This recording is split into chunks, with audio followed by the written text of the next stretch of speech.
want to hear. Oh, I didn't press anything. But we're all interconnected. We're one universal energy. And once you've cleansed that out, then you can start feeling that a lot more. Why is that? It's because your body's then starting to get in tune with itself. Like people talk about intuition, and intuition is really, really important because it's when you're starting to run your life just off from intuition, then you're starting to really work from the inner person. But for most people, they can't operate properly from the intuition and what they call a gut feeling, because their whole gut is polluted. And that ring is really, really strong. And especially if you've taken drugs like the caffeines, the nicotines and the marijuanas and all those type of things. Then what that does is it starts disconnecting you from your intuitive body. You understand that? Mm-hmm. Okay. And when you find that intuition, then you can start looking at other aspects of your life, like the reason of life, the purpose of life, the meaning of life. All these things that they exist, but you can't feel all that until you've got the whole temple clean. So yeah, work on it. I was just reading Life After Life. Mm-hmm. I believe in near-death experiences. Yeah, I tend to be I'm afraid I'm a Non-believer? I'm a non-believer. Yeah. To me, do you believe? I believe that life is, for us, life is here, right here and now. And I'm not a religious person. I was brought up as a religious person and decided that wasn't quite what the wisdoms of the past were all about. And heaven is here on earth if you want it.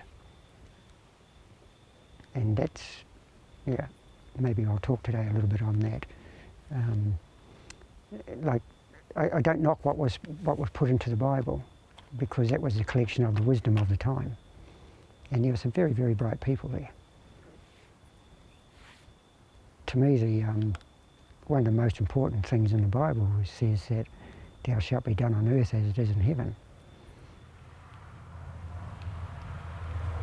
And when you truly understand that, and I mean truly understand it, then you take on the responsibility of making your heaven here on earth.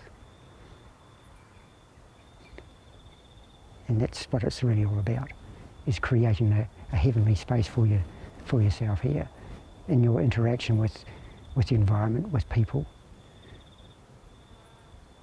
everything around you. How are you getting on with that now?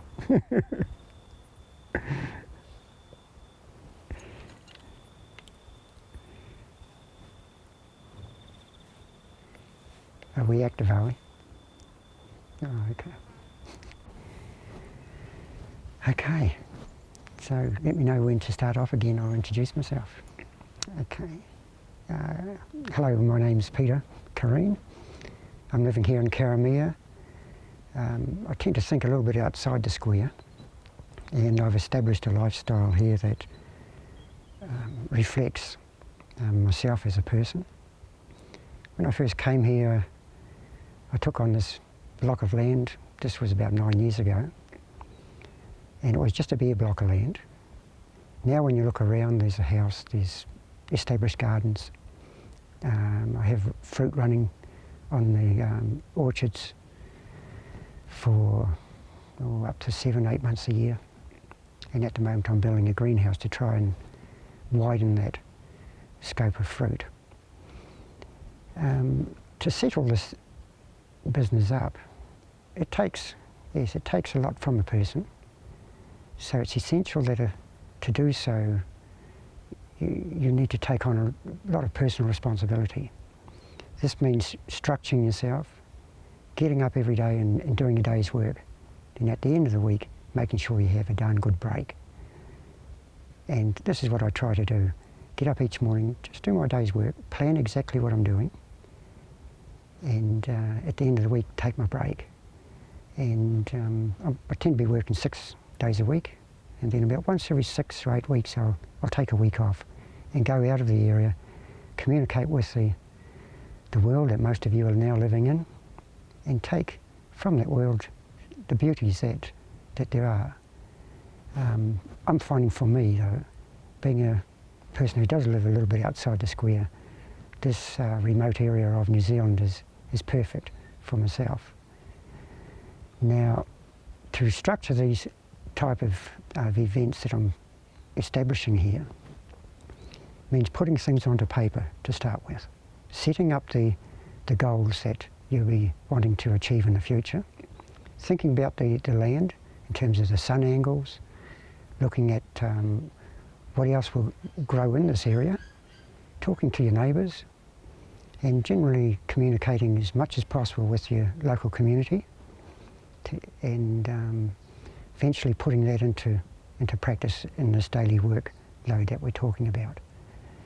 Now, these things don't come overnight. As you can see, I'm not 25 anymore, but it was about that age that I changed my whole lifestyle. I started studying naturopathy. I was very concerned about the way the world is with diseases, and this is why I went towards naturopathy.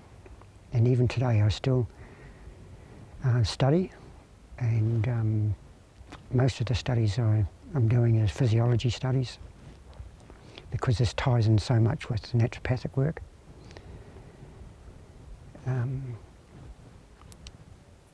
It's important to understand that when you've gone down this track, you start discovering things about the world and about diseases, and it changes you internally as a person if you're prepared to take that responsibility. And for me, once the knowledge started coming, I felt it, to take on that responsibility was a must.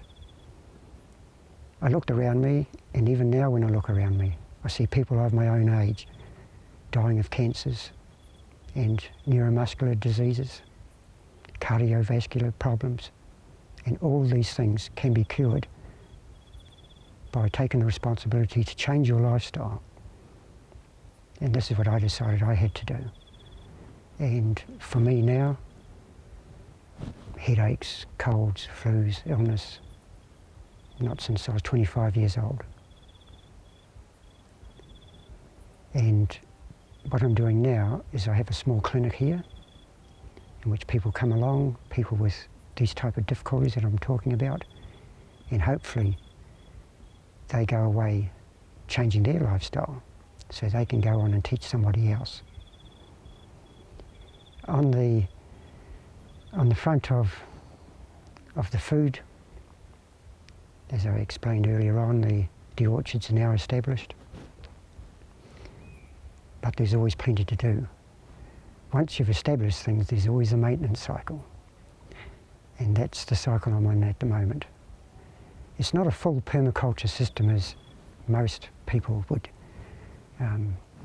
see as permaculture. I don't have animals on this farm because I still have a little bit of the wanderlust in me, and I like to travel overseas every now and then to see animals in their native environments. I've spent many years in the oceans, seeing coral reefs and looking at the fish life.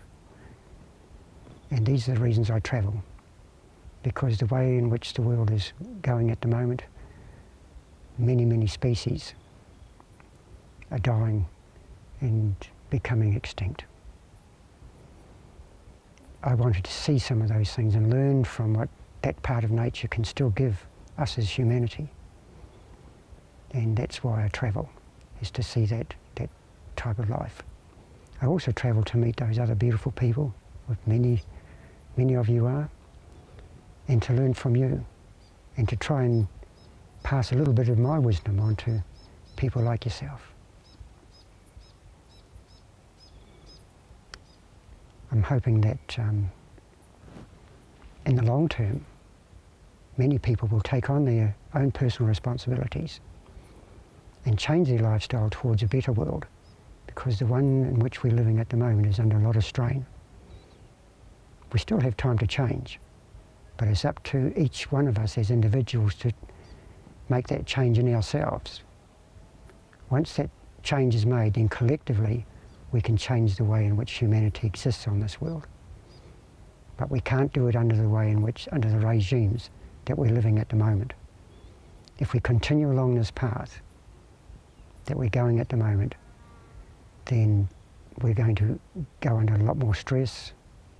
We will find a lot more difficulties in our lives. Now, if those of you who are travellers, you'll understand what it means to be in third world countries and to see those people. They are already going through what we are heading towards. So it's up to us to look at what's happening, be grateful for what we have,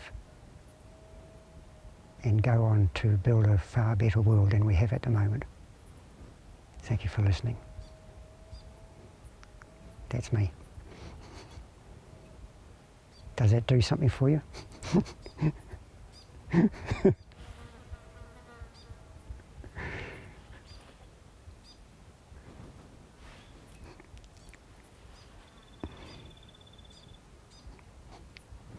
I'm moving out of the picture.